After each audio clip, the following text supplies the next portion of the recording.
Hello, I thought, you know what, I'll just pick up my camera and do a vlog today. I'm not doing anything particularly special, but I just sort of update you on life right now. I'm in the kitchen. I just made a smoothie with raspberries that I picked from the garden because the raspberry plants are like honestly providing gifts right now. Honestly, so many raspberries and I'm so grateful, but they do not last well. After you pick them, you've got like a day to eat them or do something with them. So I've been freezing them and putting them in smoothies, although today they were fresh, but I'm quite low on frozen ones because I've been making cordial or squash, whatever you want to call it, with the raspberries. I have to use quite a lot of raspberries to make this, but it's, you know, a concentrated raspberry juice that you just put a little bit in the glass and then add water to it, or I like adding fizzy water to it, and it's so good. Yeah, that's a really good way to use up the raspberries. I also do want to try making fruit levers or like fruit roll-ups at some point with my raspberries, and also the damson plums. So I found this damson plum tree in the edge, that the border of my garden, that I'd never noticed before, and it was like full of damson plums. So I really need to get back out there today or like this weekend at some point to pick those before they go bad and use them for something. I have in here some leftovers from the jam. So they're these really little plums. They're not the easiest to deal with, to be honest, because they're little and I don't have a cherry picker, de-pipper. So I really do need to order one of those. But I did already make some damson jam, which is so good, guys. I made 6 jars of it. So they're all there. 6 jars, and I just reused old jam jars that we have already. So really cost efficient, just reusing the jam jars. So a lot of damson jam, so I might, if I make more, which I'm planning on, they'll make really good Christmas gifts. So I'm happy about that. And also just yummy for me and the fam. I've started getting into making my own bread and freezing it. So here is a loaf that I made.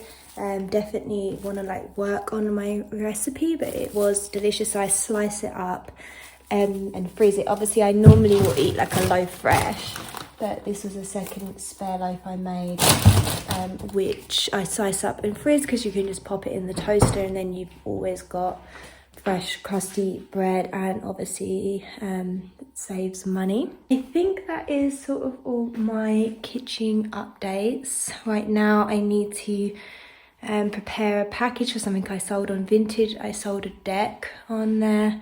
I am decided to size down on my decks, but before I start on my oracle decks, I'm going to do a video on my oracle collection as promised. Obviously you guys know from my last video, I have been processing a lot of grief and still going through that.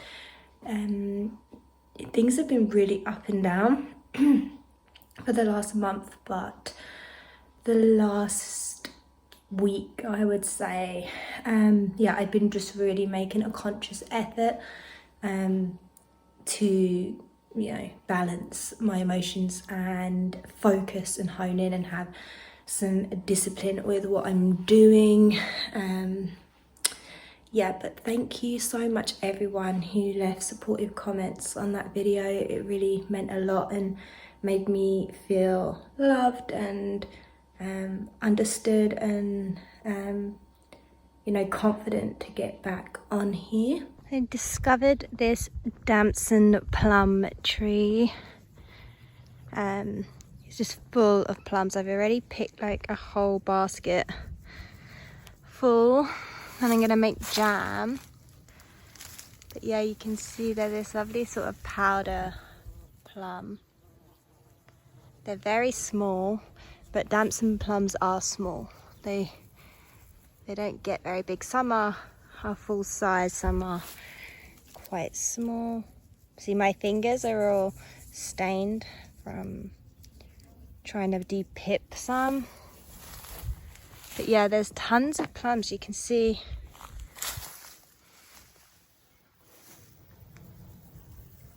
these ones are all really high.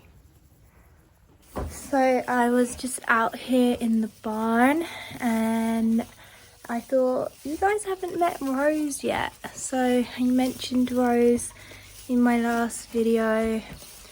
There's Barney. They've got their fly mask on today because yeah, it's really hot.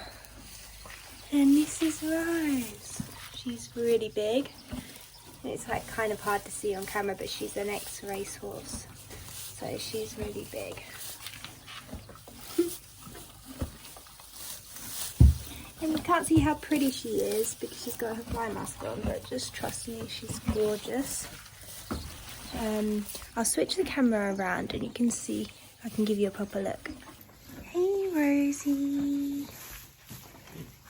Hey. Hey gorgeous girl. So, yeah, you can see she can just about fit through these doorways because she's so tall. And then there's Barney next to her. Hello.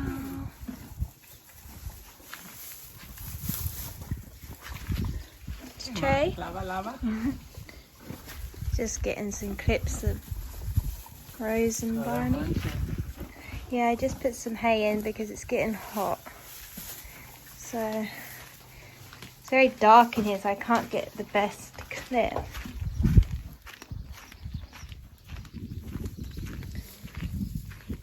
That's a bit better. Hey, gorgeous girl. The evening now, they're just having their feed. Get a better look at Rose. And there's little Barney.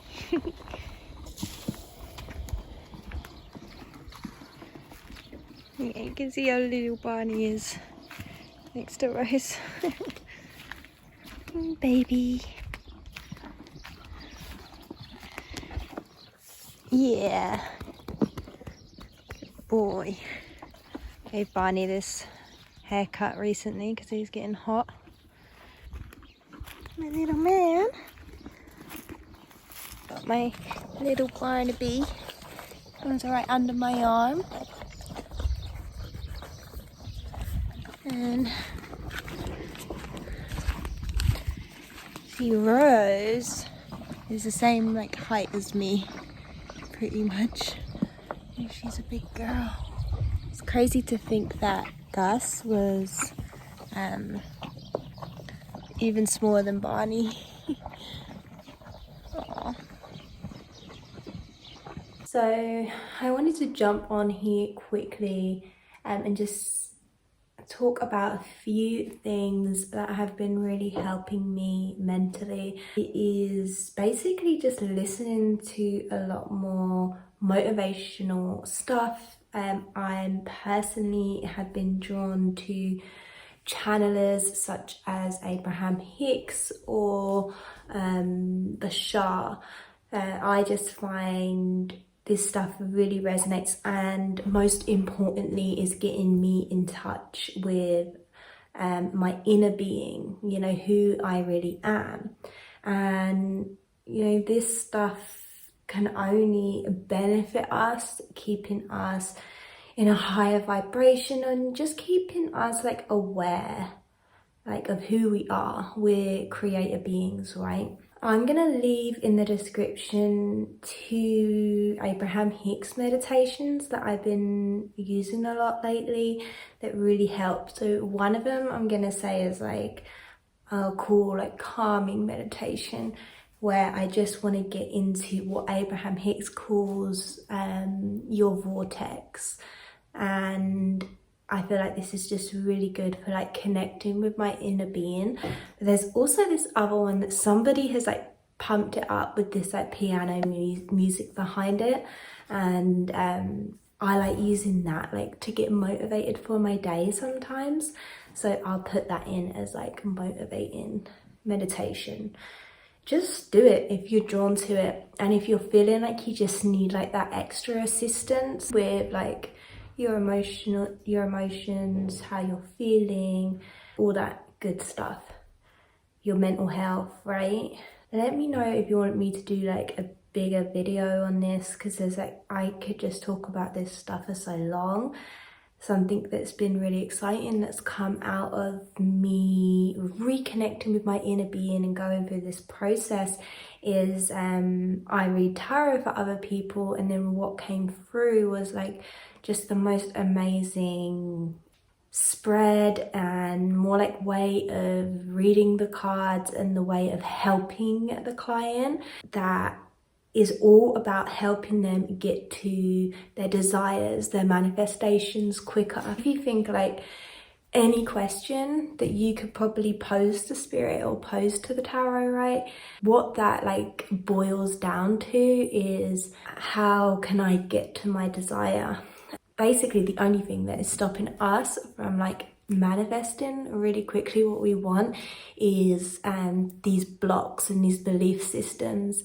So I'm like been working with the tarot and helping people remove those blocks, remove those belief systems by bringing awareness to them, because we can know we're in lack, we can know we don't have what we want, but we sometimes need that extra bit of help from someone else to point out what that is, like what those blocks are, because as soon as you bring awareness to them, that's 75% of the work done, in my opinion.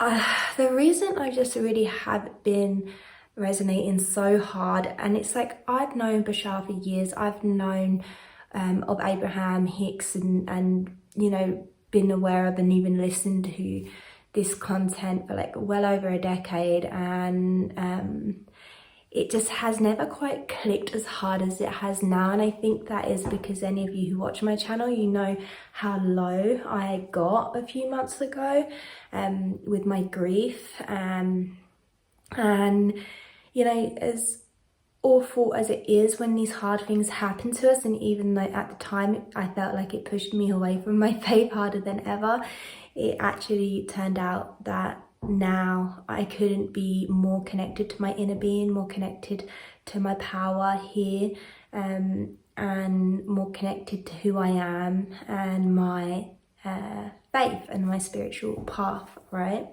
And who I am as an inner being, like when we connect with that, basically our inner being is a creator, and that's how we are able to manifest so much that we want, whether it be good or bad.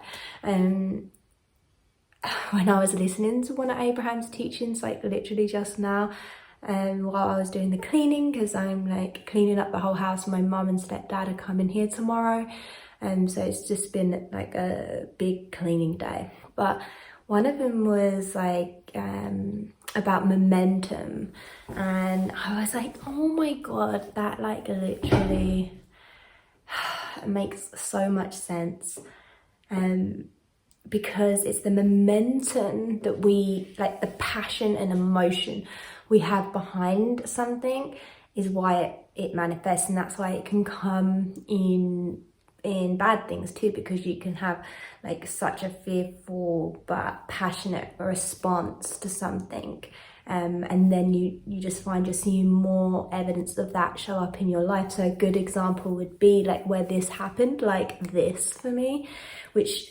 is, I'm choosing to look at it now. At the time I was really pissed off and not happy and just like, why God, why? But now I can see like, wow, that just shows how much of a powerful creator I am. because I managed to create something I didn't want, like within hours. And that was when I got stopped by the police, and when was it? 2021, at the end of 2021. I'm literally still going through court stuff for this now. But the thing is that a couple of hours before that happened, somehow I was having a conversation with my sister, and I said, like, I don't know how it came up, but we were talking about this, and I said, well, you know, if I ever got like pulled over by the police, they were trying to pull me over, I would not stop unless it was like in a public place where I felt safe, and I don't care like if I'm allowed to do that or not, because my safety comes first, and blah blah blah, because there'd been all this stuff about dodgy police like stopping women, blah blah blah. And I was just like, nope, that's my right, my human right. And I was really passionate about this. So then what happens is, a couple hours later, this is me driving from France back to the UK, I get the police behind me. The police are pulling me over, right? And it's dark, it's like 11:30 at night, and there's no like shops nearby, but I'm like, okay, I know where the shops are, and I'm not going to stop until I get to the shops. And then basically this just got me in a whole lot of trouble, in the sense of I got not just charged for them thinking I didn't have insurance. I had insurance, but it was French insurance, so they couldn't credit it at the time, so they still had to charge me with driving without insurance, even though that has now been cleared, and now I'm just being charged for failure to stop when asked by the police. And it was because I wasn't running away, I was driving the speed limit, but I was just getting to a shop or in a public place where I felt safe. And yeah, that happened instantly, right? So what I'm saying is, like, I had so much momentum behind that belief, like, yeah, if that happens, this is what I'll do. And it just showed up like within hours. And there's been plenty of positive things, like when I was 19, my friend got a publishing deal, and we're both in music, right? So I was also a songwriter, and I was like, what? Like, she got a publishing deal? That means like I'm getting a publishing deal. I was just like, if she can get a publishing deal, I can get a publishing deal. We're definitely at the same kind of level, from the same place. But I was like, but she had an independent one, and I was like, I'm gonna get, you know, an even better publishing deal, because I was, you know, competitive, cocky, young 19-year-old, and I was just like, no doubt I'm getting that publishing deal. And obviously I went, and I'm sending out all my demos to different publishing agents and record agents, and companies, right? But nothing came from all that stuff that I sent. What actually happened was, from a whole other avenue, I was just contacted, because I had my music on MySpace at the time, and I was contacted by a really good management company, music management company, who wanted to sign me up and manage me. And then I ended up going with them, and then within weeks of being with that company, they took me in to meet a few different, you know, record labels, publishers, and I ended up signing a publishing deal with EMI, which is a huge publishing music company. And it was just amazing, right? I had so much momentum behind that, but it wasn't the action that I put in, right? It was the passion, the momentum of how I felt. You know, like, same with the police. Oh, if I get stopped by the police, you know, like, there's no way I'm stopping if I don't feel safe. And, you know, and if that happens, I stand by my word, and that's what I'll do, right? And yeah. And the same with the record deal. So there's just two examples of like something good that I manifested with the right kind of momentum, and something bad. It doesn't matter if it's good or bad. The universe doesn't see it as good and bad. It's everything is neutral, right? But it's the momentum you have behind it. And like that just really clicked for me in one of her teachings today. And yeah, like I highly recommend, like if you're struggling with thinking positive, feeling good emotions, that's definitely where I have been like kind of trapped in that place. And like Abraham Hicks, like hands down, and Bashar as well, but more Abraham Hicks has really helped me lately with that. Like I said, it's nothing new, but I do think these like channelers, and they're just channeling from the perspective of all our higher beings, right? When we can lose touch with that, it can be really good to tune back in with that stuff. Like if it resonates with you, of course, that's what's important. But yeah, there's a little story time to finish off this video. I'm hoping to be getting more videos out here. Just know that I'm in a much better place. I'm really definitely working on, not working on myself, because that's the wrong, I'm not working on myself because I'm fine. I don't need work, right? But I'm lining up with who I really am. I'm lining up with my own inner being, and I'm getting in alignment, right? Which is naturally making me feel good. I'm putting my focus on things that feel good as much as I can. And when those thoughts come up of negative thoughts, fear-based thoughts, you know, I'm just dealing with them so much better, like almost just laughing at you know, when those things come up, like laughing at that, because I know how not true they are now, and that feels really good. So if you would like a reading with me, I'll leave a link down in below. I would love to help you also see what it is that is blocking you from manifesting everything you desire and want, and working with you on that would be really fun. I am going to try and figure out a way where I can set up like one-to-one, because I just think if I can communicate with you while I'm doing the reading, that would just be even more awesome. And if I can do that, then that will be the case. If not, it would be my video readings, both just as powerful. But yeah, I will leave my details down below. I'll also leave my email down below if any of you just want to reach out personally. And yeah, all right, thanks for watching, guys, and sending you all my love, and I'm hoping you are well.